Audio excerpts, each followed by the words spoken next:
نہ پہنچے. انصار اب تک علی اکبر کو میدان میں نہیں جانے دیتے تھے، لیکن انصار ختم ہو گئے، حسین کے عزیز مارے گئے. اب کوئی نہیں جو علی اکبر کو روکے. علی اکبر حسین کے سامنے ہے. حسین نے کہا بیٹے کوئی پس و پیش کی ضرورت نہیں، جاؤ میدان کی طرف. علی اکبر نے سنا، خوشی خوشی گھوڑے پہ سوار ہوئے، چاہتے تھے کہ چلیں. حسین نے کہا کہ بیٹا یوں ہی چلے جاؤ گے، یوں ہی چلے جاؤ گے؟ جی بابا کیا حکم ہے؟ کہا بیٹے اس سے تو اجازت لے لو جس نے ماں بن کے پالا ہے،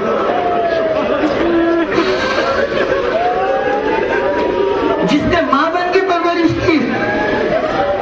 اب یہ سمجھ لیجیے کہ حسن کے مشکل کشا کا پوتا ہے علی اکبر، لیکن حسین نے ایک ایسی فرمائش کر دی ہے کہ علی اکبر کو نظر آتا ہے کہ بظاہر یہ ممکن نہیں ہے کہ پھوپھی مجھے مرنے کی اجازت دے دے. اب کیا کرے؟ گھوڑے سے اتر آئے، خیمے کی طرف قدم بڑھا رہے، لیکن قدم آہستہ آہستہ بڑھ رہا ہے کہ پھوپھی سے جا کے کیا کہے. حسین نے کہا آج میں بھی دیکھوں گا میرا بیٹا اپنی مشکل کو کیسے آسان کرتا ہے، میں بھی دیکھوں گا. آگے آگے علی اکبر، پیچھے پیچھے حسین. خیمے میں داخل ہوئے، پھوپھی نے دیکھا علی اکبر آیا ہے، بے ساختہ اٹھ کے کھڑی ہو گئی. بیٹے تیرا بہت بہت شکریہ کہ تو نے ایک دفعہ شکل تو دکھا دی نا پھوپھی کو. میں ترس رہی تھی، دل چاہتا تو تجھے ایک دفعہ دیکھ لوں، خدا تجھے سلامت رکھے. علی اکبر نے کہا پھوپھی اماں میرا دل چاہتا ہے کہ جیسے بچپن میں آپ کے زانوں پہ سر رکھ کے لیٹتا تھا نا، آج تھوڑی دیر کے لیے مجھے ان زانوں کی سعادت عطا کر دیجیے. زینب زمین پہ بیٹھ گئی، علی اکبر نے زانوں پہ سر رکھ دیا، زینب بالوں میں کنگھی کرنے لگی.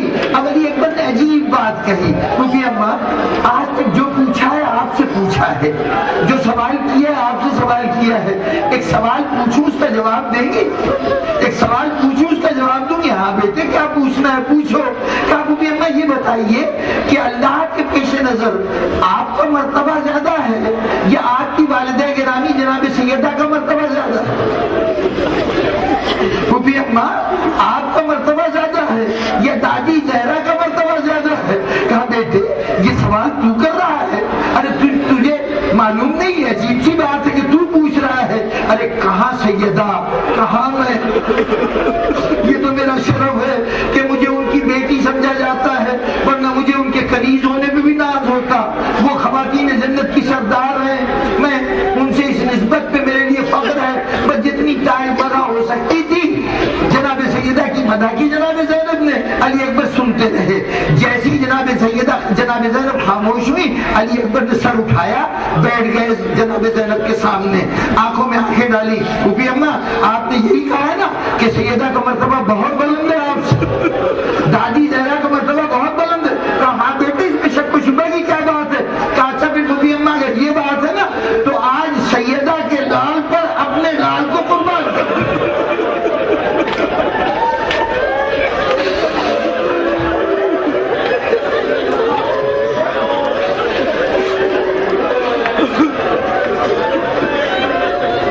آج سیدہ کے لال پہ اپنے لال کو قربان کر دیجیے.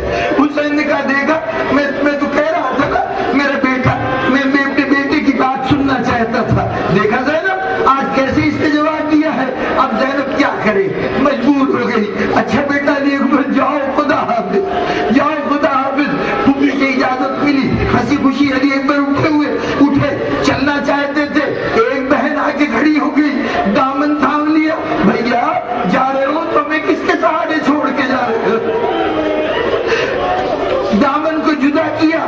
چلنا چاہتے تھے کہ اب چھوٹی بہن آ گئی. بھیا اپنی سکینہ سے بہت محبت کرتے تھے، اب سکینہ کو کس کے سہارے پہ چھوڑ کے جا رہے ہو؟ بار بار نکلنا چاہتے تھے، بار بار کوئی بیوی سامنے آ جاتی تھی. ایک مرتبہ حسین کو کھاتے ہوئے کہ اس کا مسافر کا راستہ نہ روکو، اس کا سفر بڑا طویل ہے، جانے دو. امام کا اشارہ ہوا، عورتیں ایک طرف کھڑی ہو گئی، بچے ایک طرف کھڑے ہو گئے. آنسوؤں کی سلانی دیتا ہوا علی اکبر نکلنے لگا. خیمے کا پردہ اٹھایا، اتنے میں ایک ایسی آواز آئی کہ حسین جیسے صابر کی آنکھوں میں آنسو آ گئے. یہ آواز کیا تھی؟ خیمے کے پچھلے حصے سے آواز آ رہی تھی، بھیا علی اکبر بھائی سے ملے بغیر چلے جاؤ گے؟ کیا دیکھا؟ سید سجاد خیمے کی لکڑی کا سہارا لے کے کھڑے ہو رہے.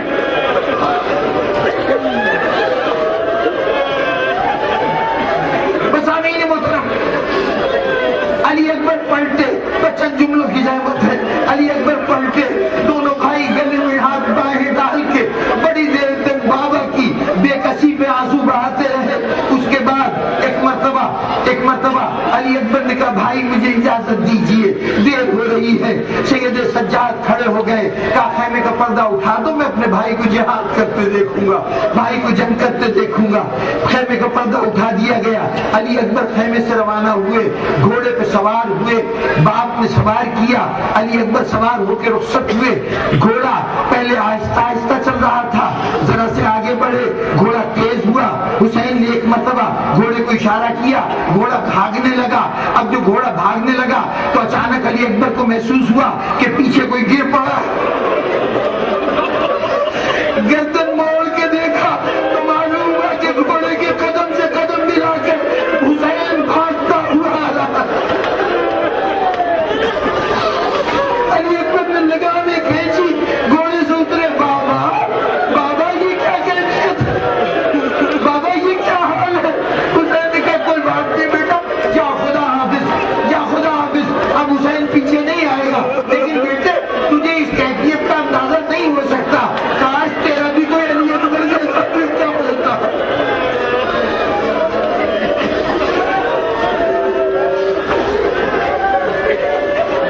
بس آمین محترم، کلام کو مختصر کروں، علی اکبر میدان میں گئے، وہ جہاد کیا کہ تاریخ کربلا میں یہ جہاد ان کا بہت نمایاں ہے۔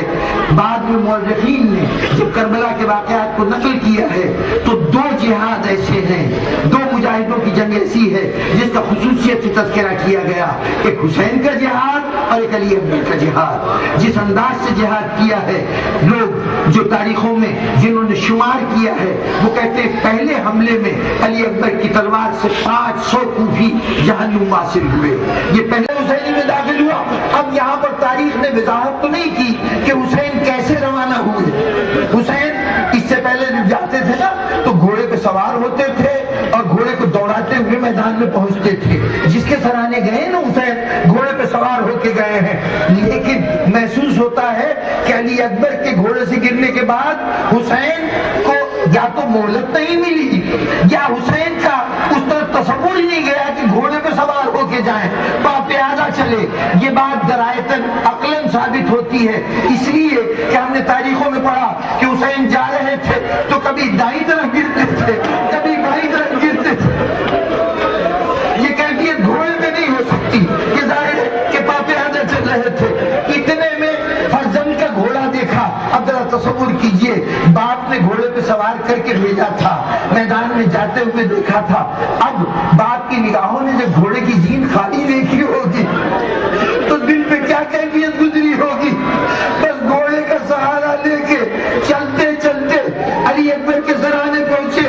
اللہ نے علی اکبر تیری سعادت مندی۔ بابا کے سامنے پانی کا تذکرہ ہوا تھا، پانی کا تذکرہ ہوا تھا۔ دل میں خیال تھا کہ بابا کو احساس ہوگا میرا فرزند پیاسا ہے، پیاسا ہے۔ تو جیسے ہی حسین نظر آئے نا تو علی اکبر نے کیا کیا، کہا بابا آپ آ گئے، آپ سے پہلے ابھی دادا آئے تھے، ابھی دادا علی آئے تھے، اپنے ساتھ حوض کوثر سے جام لے کے آئے تھے، میری پیاس بجھا دی ہے دادا نے۔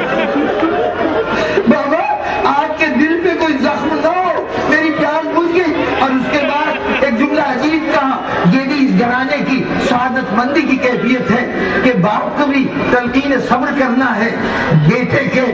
بیٹے نے مناسب سمجھا کہ باپ کو بھی شہادت کے لیے کم از کم تلقین کرنے کا فریضہ، وہ جو وتواصوا بالحق وتواصوا بالصبر کا پیغام تھا نا کہ صبر کا پیغام دو، حق کا پیغام دو دوسروں کو۔ تو علی اکبر نے وہ پیغام کیسے دیا، کہا ابھی دادا آئے تھے، مجھے حوض کوثر کے جام سے سیراب کیا ہے، اور بابا ان کے ہاتھ میں ایک اور جام بھی تھا، کہہ رہے تھے میرے حسین کے لیے، یہ حسین کے لیے۔ اب حسین نے ایک مرتبہ بیٹے کو دیکھا، جوان بیٹا ایڑیاں رگڑ رہا ہے، سارا جسم خون سے نہایا ہوا۔ ایک مرتبہ حسین نے کہا بیٹے تجھے لے جانا تو بہت مشکل ہے، لیکن کیا کروں، تیری ماں سے وعدہ کر کے آیا ہوں بیٹے تجھے چل خیمے میں لے کے چلتا ہوں، ذرا یوں کر کہ میں تجھے اٹھانے کے لیے کچھ کوشش میں کرتا ہوں، کچھ تو مدد کر۔ کہا بابا کیا چاہتے ہیں؟ کہا میرے گردن میں اپنے ہاتھ ڈال دے۔ علی اکبر نے ایک ہاتھ حسین کی گردن میں ڈالا، دوسرا ہاتھ سینے پہ رکھا ہوا تھا۔ کہا بیٹے دونوں ہاتھ ڈال، مضبوطی سے میری گردن کو پکڑ لے۔ کہا بابا یہ ہاتھ نہیں اٹھا سکتا۔ کہا کیا چھپا ہے؟ علی اکبر نے ہاتھ اٹھایا، برچھی کا پھل ٹوٹا ہوا سینے پہ رکھا۔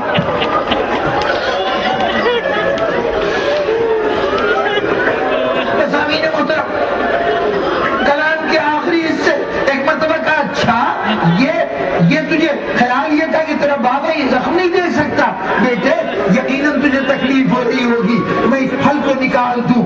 جوان بیٹا سینے میں چھپا ہوا برچھی کا پھل، حسین اس برچھی کے پھل کو دیکھ رہے ہیں۔ اب بس اب یہ وہ موقع ہے کہ جہاں میرا تصور کہتا ہے کہ اب کوئی نبی جنت میں رہ نہیں گیا ہوگا، کوئی ملک آسمان پہ رہ نہیں گیا ہوگا، ساری جنت کی آبادی کربلا میں آ گئی ہوگی۔ ایک طرف ابراہیم کہہ رہے ہوں گے حسین اپنی آنکھوں میں پٹی تو باندھ لے، اسماعیل کہہ رہے ہوں گے اپنے لیے ہاتھ پیر تو باندھ لے، رسول